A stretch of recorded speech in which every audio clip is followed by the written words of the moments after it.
So now we are going to discuss on part 9 Core Java API classes. Here part 9.3.datetime. Okay, so we are going to exclusively speak on datetime API, period, and DateTimeFormatter. So datetime API, local date, local time, and local date time. So Java 8 introduced a completely new date and time API in the java.time package. The OCA expects you to know the three main classes and their fundamental characteristics. Local date represents a date without any time component, a calendar date like 29th of April 2025. And local time represents a time of day without any date. Okay, so local date time combines both. A critical rule that we have to remember is that none of these classes have public constructors.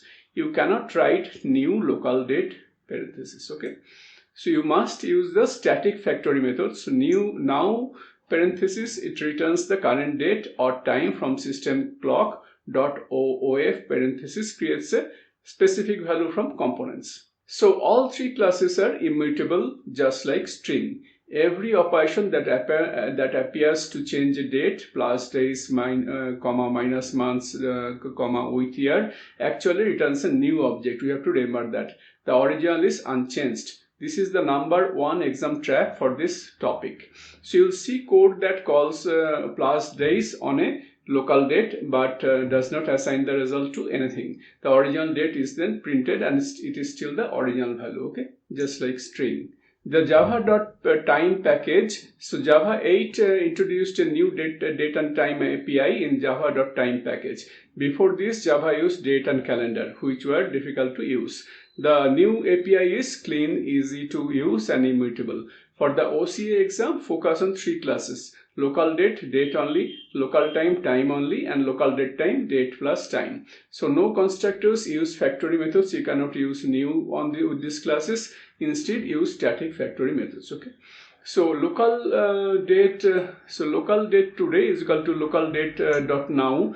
And local date D is equal to LocalDate.of 2025, 4, 29, and local date D month is equal to LocalDate.of to 2025, month.april, 29. Okay, so now here is current date and time, and off parenthesis create a specific time, date and time, and you can pass the month as an integer within parenthesis 4 or month.april. That is more readable and safer. So for time, we have to see local time T is equal to LocalTime.of 13, 25, 0, right? So local date time dt is equal to LocalDateTime.of 2025, 4, 29, 13, 25, right? So local time is hours, minutes, seconds. Local date time combines date and time. Okay, so trying this, if you try this, so local date bad is equal to local date parenthesis, right? It will lead to compiled error because this fails constructors are not accessible. And immutability, that is very important. All date time objects are immutable. So if you write local date original is equal to LocalDate.of 2025, 1, and then original.plusDays, then 5, and system out.println original, right? You will still get 2025-01-01. Nothing changes. Why? Because methods like plusDays return a new object. They do not modify the original. So correct usage is you have to, instead of original, you have to capture it using local date, say future. Future is a variable equal to original.plusDays 5, right? And then if you print out future, system.out.println future, you will get 2025-01-06. Okay. Now the result is stored. Then we get period class date time amounts, date based amounts, right? The period class represents a calendar based amount of time, a number of years, months, and days. It is used to add or subtract meaningful calendar intervals from date objects. So period.of takes three arguments: years, months, and days in that order. There are also convenience methods of years, of months, of days for single component periods. Because local time has no date component, you cannot add a period to it. Attempting to do so throws an unsupported temporal type exception at runtime. So we have to remember that it throws unsupported temporal type exception at runtime. Period only makes sense for date bearing types. Okay, Period.week stores the result as days. 2 weeks becomes 14 days internally. The period object has no concept of weeks in its stored representation. So remember that all date time arithmetic returns new objects. Okay, so chaining plus calls like plusYears then plusMonths creates a chain of new objects. You must capture the final result. Okay, so creating and using a period is how we do that. So period p is equal to period.of 1, 2, 3. So local date end is equal to start dot plus p. So system.out.println end, right? So it will print what? 2026-03-04. Period.of takes 3 arguments: years, months, days in that order.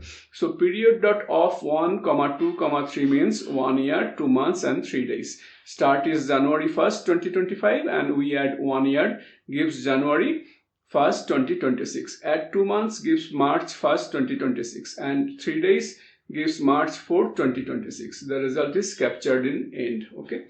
So chaining is immutability in action. So local date result is equal to start dot plusYears 1 plus dot plusMonths 2 and dot plusDays 3. System out dot println result will be 2026-03-04. Okay, this produces exactly the same result but without a period object. We chain individual plus calls to calls directly on start. So you have to remember immutability here. So plusYears does not modify start.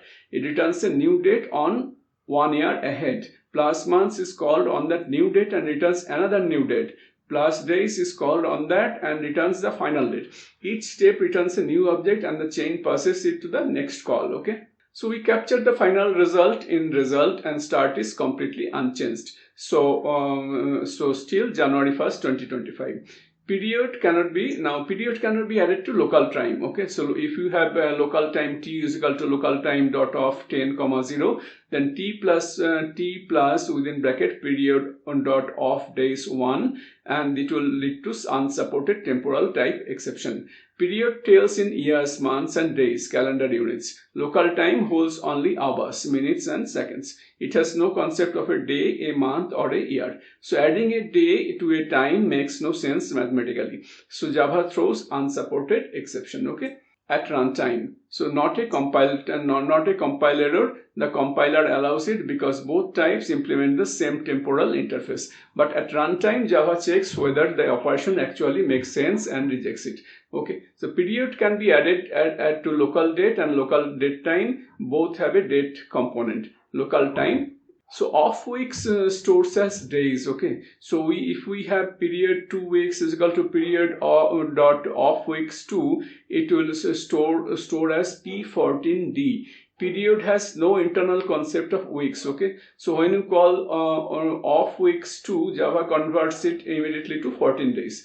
The period object stores p14d, that is 14 days, not p2w. Okay, so if you print this period, you will see p14d, not p2w. The weeks concept disappears the moment the period is created.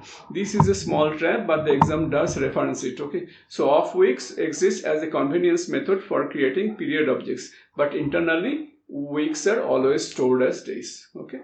So DateTimeFormatter, formatting and parsing. So DateTimeFormatter is used to convert date and time objects to formatted strings and to parse strings into DateTime objects. It lives in the java.time.format package. You can use predefined formatters like ISO_local_date, which produces the standard YYYYMMDD format. Okay, so or you can define a custom pattern using op pattern, where you supply a string of pattern symbols. The format call can go either way. You can call format on the date object passing the formatter, or you call format on the formatter passing the date. Okay, both produce identical results. The runtime trap to watch for: using the wrong kind of formatter for the wrong kind of object. Okay, so a formatter with a year, month, day symbols cannot format a local time because local time has no date fields. This throws unsupported temporal type exception at runtime.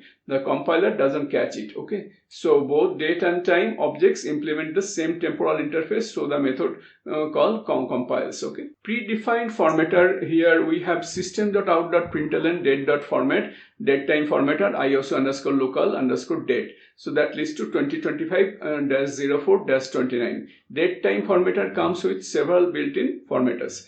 ISO_local_date produces the standard international format, year, then month, then day, separated by hyphens. April 29, 2025 becomes 2025-0-29. So custom formatter, DateTimeFormatter FMT equal to DateTimeFormatter.of pattern, then within quotes dd/mm/yyyy, then system.out.println date.format, within parenthesis FMT, and that prints what 29-/04/2025. System.out.println FMT.format within bracket date, it produces 29-04-2025. Okay. So off pattern lets you define exactly how you want the output to look. The pattern string uses symbol letters, lowercase d for day, uppercase m for month, and lowercase y for year. DD means 2-digit day, mm means 2-digit month, YYYY means 4-digit year. The slashes are literal separators. Now notice something important, both lines produce identical output. You can call format on the date object passing the formatter, or call format on the formatter passing the date. Both directions they work. Okay. And the exam might show you either syntax to see if you recognize both as valid. And wrong formatter for the type runtime trap is that LocalTime is equal to LocalTime.of 10,30 and time.format DateTimeFormatter of pattern dd yy. Okay, so this will lead to unsupported temporal type exception. This is the trap. We have a local time which holds only hours and minutes. We try to format it using a pattern that asks for day, month, and year. So local time has none of those fields. So there is nothing to put in dd, nothing to put in mm, nothing to put in yyyy. So Java will throw unsupported temporal type exception at runtime. Critically, this is not a compile time error. The compiler sees that local time implements temporal, and that format accepts temporal. So the method call looks perfectly valid at compile time. The mismatch is only discovered when code actually runs and Java tries to extract date fields from an object that has none. So the same trap works in reverse using a date time only pattern on a local date would also throw at runtime. Okay, so hopefully the concept is clear here.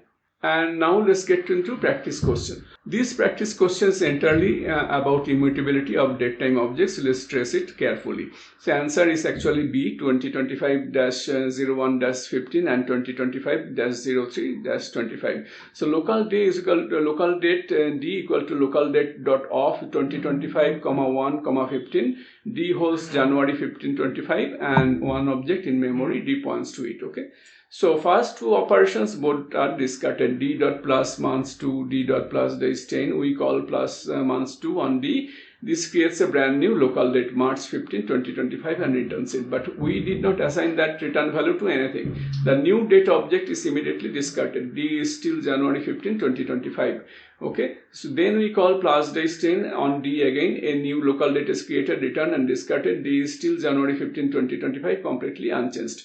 So then system.out.println D will print 2025-01-15. D was never modified, so both operations were wasted. Output is 2025-01-15. Second part is correctly changed and captured. So local date D is equal to d.plusMonths2.plusDays 10. So now we do it correctly, right? So d.plusMonths2 creates a new date March 15, 2025 and returns it. We do not assign it yet. Instead, we immediately call plusDays 10 and on the return date that creates another new date March 25, 2025 and returns it. Finally, we assign the result to D2. So D2 holds March 25, 2025. D is still January 15, 2025. Okay, so untouched throughout. So the system.out.println D2 will lead to 2025-03-25. Okay, so complete output is 2025-01-15, 2025-03-25. 25. Okay, so the question is testing one rule from two angles. First angle, calling a datetime method without capturing the result.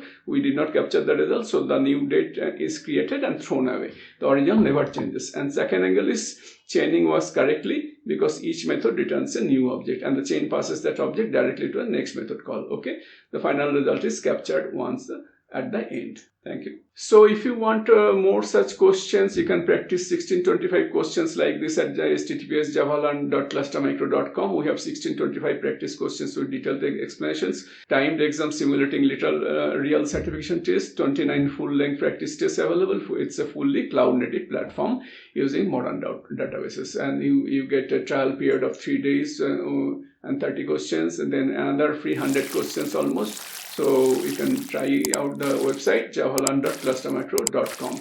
Thanks for your time today.